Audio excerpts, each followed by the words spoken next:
स्वागत है आपका आपके अपने ही चैनल बीडी एग्जाम पे। और दोस्तों आज बात करेंगे असेसमेंट ऑफ लर्निंग से कुछ इंपॉर्टेंट क्वेश्चन की। जी हाँ दोस्तों, जैसे कि आपकी अभी परीक्षाएं आने वाली हैं, तो आप सभी लोग परीक्षाओं की तैयारी में तो लग ही गए होंगे। तो उन परीक्षाओं की तैयारी में मैं भी कुछ आपका योगदान कर पाऊँ, इस दृष्टि से मैंने कुछ इंपॉर्टेंट क्वेश्चन की लिस्ट बनाई है।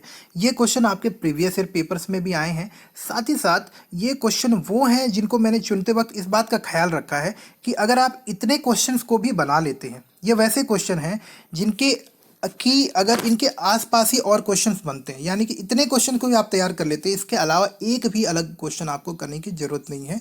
इन क्वेश्चन के आधार पे आप जो है अपने 2 नंबर के सारे प्रश्न तो कर ही सकते हैं, साथ ही साथ अपने 8 नंबर के प्रश्नों को भी बिल्कुल सही तरीके से लिख पाएंगे।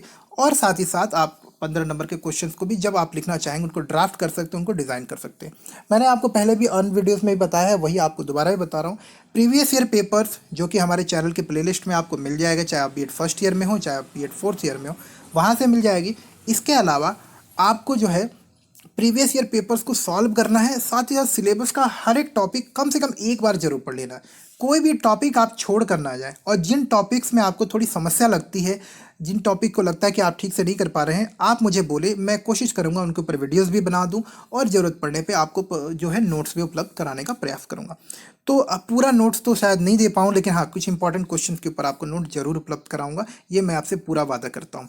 तो खैर वीडियो को स्टार्ट करते हैं। और वीडियो को स्टार्ट करने से पहले हर बार की तरह आप सबसे रिक्वेस्ट है कि अगर अभी तक आपने मेरे चैनल को सब्सक्राइब नहीं किया है, या फिर आप चैनल पे पहली बार आ रहे हैं और आप चैनल पे अभी नहीं जुड़े हैं, तो प्लीज़ चैनल को सब्सक्राइब कर लीजिए। मैं कुछ कोशिश करता रहता हूँ रेगुलरली कि आपको आपके एग्जाम से रिलेटेड इंपॉर्टेंट क्वेश्चन दे दूँ। तो अगर आप बीएड एमएड के छात्र हैं, डीएलएड के छात्र हैं, तो आपको हमारे चैनल के माध्यम से आपके एग्जाम से रिलेटेड बहुत सारा यूजफुल कंटेंट मिलने वाला है।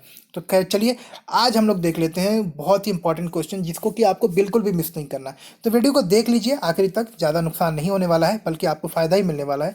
आपको एक ओवरव्यू हो जाएगा, और साथ ही साथ इतने ही क्वेश्चन आप कर लिए थे दोस्तों। आप चाहिए तो आप मेरे प्रीवियस ईयर जो मैंने क्वेश्चन शेयर किए थे थर्ड सेमेस्टर के, और बहुत सारे पेपर पहले भी शेयर किए, आप स्टूडेंट्स के कमेंट पढ़ के देख लीजिए। जो क्वेश्चंस मैं कोशिश करता हूं बताने की, उसमें से तकरीबन 70 to 80% क्वेश्चन आ भी जाते हैं।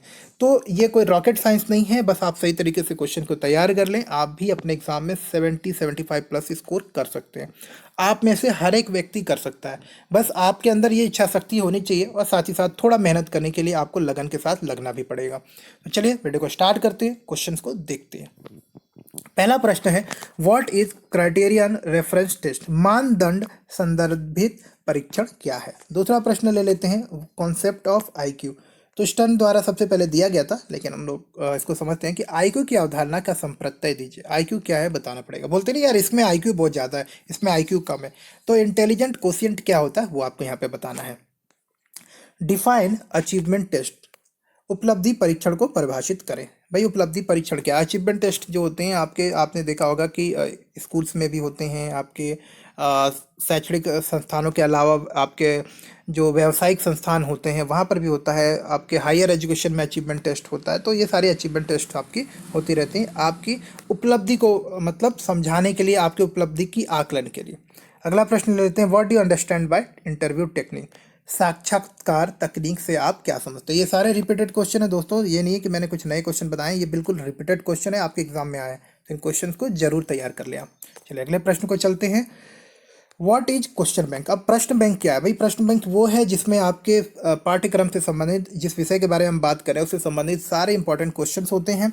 इन पाठ्यक्रम के से संबंधित वो सारे क्वेश्चन आपके शिक्षक और जो जानकार विषय के होते हैं उन्होंने ही उन सारे क्वेश्चन को बनाया हुआ होता है। तो उससे शिक्षक को भी लाभ मिलता है कि उससे आपके अच्छे अच्छे क्वेश्चन निकाल के आपको प्रैक्टिस करा सकता है, तैयार करा सकता है, और आप जो प्रश्न बैंक होता है वहाँ से क्वेश्चन को लेकर अपनी तैयारी कर सकते हैं एक छात्र के रूप में।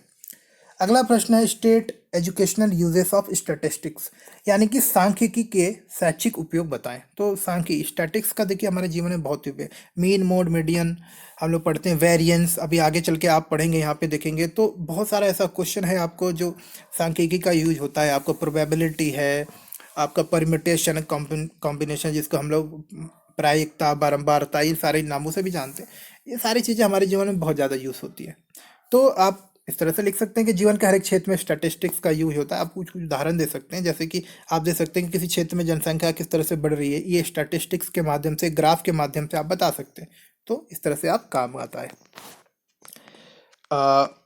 सांख्यिकी के शैक्षिक उपयोग के बाद what is measure of central tendency, central tendency क्या है ये आपको बता देना है यहाँ पे, या फिर हम इसको बोल सकते हैं कि केंद्रीय प्रवृत्ति का माप क्या है। तो केंद्रीय प्रवृत्ति का माप, ये बहुत ही रिपीटेड क्वेश्चन है दोस्तों, हर बार आता है, ऐसे क्वेश्चन को बिल्कुल भी ना छोड़ें, बिल्कुल याद कर लें कि केंद्रीय प्रवृत्ति का माप क्या होता है।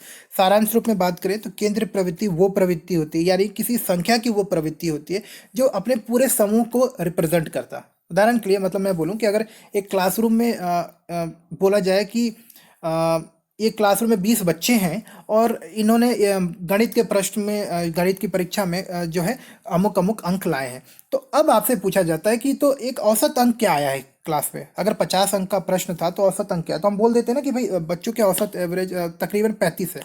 तो 35 से हम समझ लेते हैं कि तकरीबन हर एक बच्चे के अंक करीब करीब 35 या 35 से कुछ ऊपर या कुछ नीचे होगा। तो ये जो 35 अंक था ये क्या था, उस पूरे माप का, यानी कि बच्चे जो इतने हैं उनके जो अलग अलग नंबर है उस सारे नंबरों का एक केंद्रीय प्रवृत्ति है 35।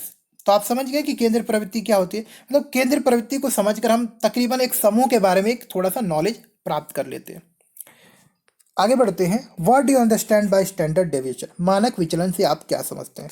तो देखेंगे इसको परिभाषा रूप में आप लिखेंगे, describe the significance of correlation in education, शिक्षा में सहसंबंध के महत्व को वर्णन करें। यानी कि देखिए दोस्तों, किसी भी चीज़ को जब हम लोग पढ़ते हैं, अगर एक चीज़ को दूसरे चीज़ के साथ में रिलेट करके देखते हैं तो उससे हमारे ज्ञान को फायदा मिलता है। उदाहरण के लिए अगर आप प्रकाश संश्लेषण जानते हैं और क्लोरोफिल जानते हैं, ये दो अलग चीज़ें हैं, इन दोनों अलग अलग चीज़ों को जब आप एक साथ जोड़ के देखते हैं तो आपको पता चलता है कि प्रकाश संश्लेषण की प्रक्रिया में जो है क्लोरोफिल का बहुत बड़ा योगदान होता है। तो आप समझ गए कि जब हम चीज़ों को कोरिलेट करके देखते हैं तो हमारी जो ज्ञान होता है, ये जो नॉलेज होता है, उसमें वृद्धि होती है, हमारी चीज़ों को समझने की जो क्षमता होती है उसको फायदा मिलता है। तो इस तरह से आप समझ सकते हैं। अगला प्रश्न ले लेते हैं, डिफाइन नॉर्म्स, मानदंड को परिभाषित करें। देखिए दो नॉर्म्स बताने हैं आपको कि मानदंड क्या है, यानी कि जो कुछ नियम होते हैं वो सारे आपको बताने हैं।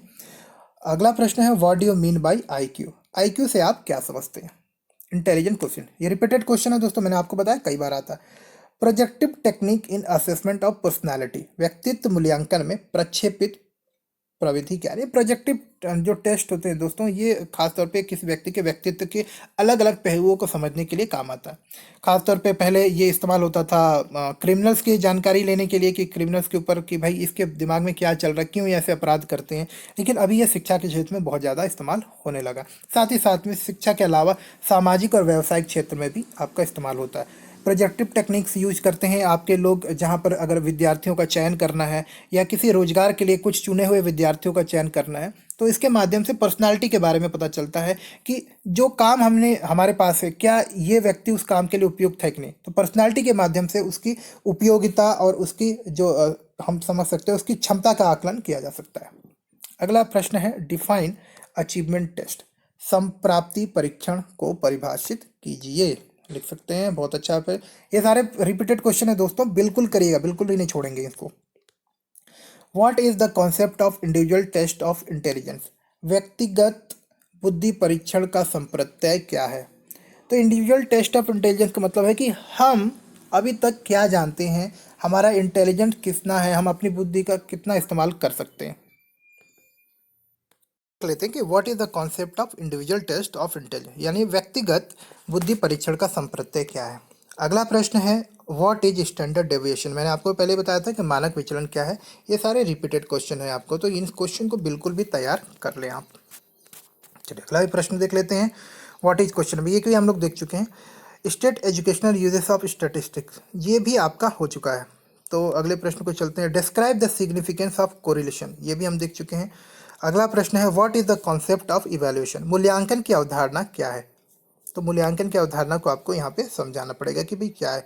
तो मूल्यांकन क्यों करते हैं हम लोग, कोई चीज़ हमने सीखा है उसको एक मानक के संदर्भ में जब हम लोग उसका हम लोग समझना चाहते हैं कि आपने किस हद तक उस चीज़ को प्राप्त किया है, तो उसका मूल्यांकन करते हैं। उदाहरण के लिए जैसे आप परीक्षा में अपने आंसर लिखते हैं, आप जैसे हम लोग अभी बीएड का एग्ज़ाम देंगे, तो आपके कॉपियों का क्या होगा, मूल्यांकन होगा।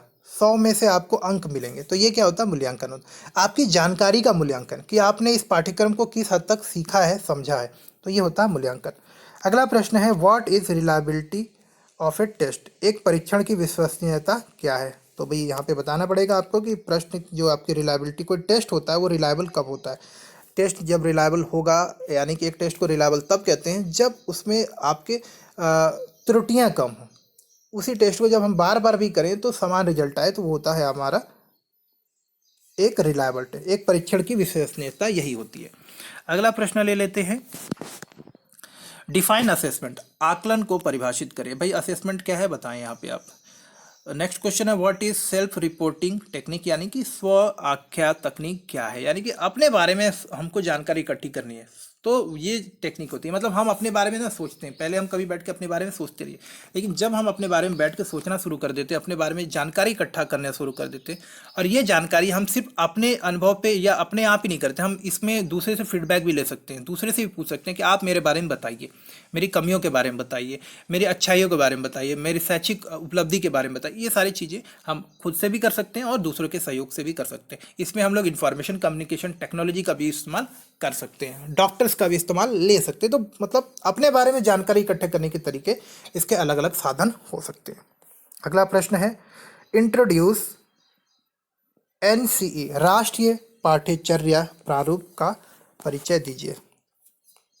अगला प्रश्न है डिफाइंड सेंट्रल स्कोर। देखिए दोस्तों, मैं ये प्रश्न आपको मिल जाएंगे और ये आपके प्रीवियस ईयर पेपर से आए, तो बिल्कुल तैयार कर लें। डिफाइंड से केंद्रीय प्राप्तांक को परिभाषित कीजिए। ये क्वेश्चन प्रीवियस ईयर से हैं, आ जाएंगे, आपको बिल्कुल सॉल्व करना है।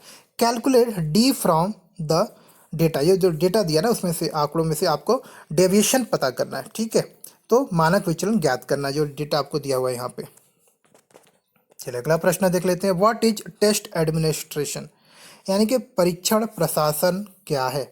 मतलब कि जब टेस्ट होता है ना, कोई एग्जाम करते, परीक्षण को प्रशासन तो वो किस तरह से करना चाहिए, किस तरह से परीक्षण के प्रशासन की तैयारी होनी चाहिए, जो परीक्षण होता है उसका सही तरीके से प्रशासन कैसे किया जा सकता है, वो उससे पूछा जा रहा है।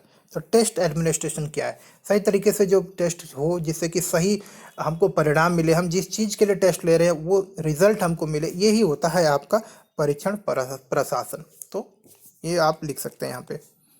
Give an example of discrete variable, असतत चर का एक उदाहरण दीजिए। देखिए असतत चर मतलब ऐसा कोई चर जिसकी वैल्यू आपकी एक निश्चित मात्रा होती है। उदाहरण के लिए जैसे कि हम बात कर ले, गिनती जो होती है आपकी, एक होता है, दो होता है ना, इस तरह से।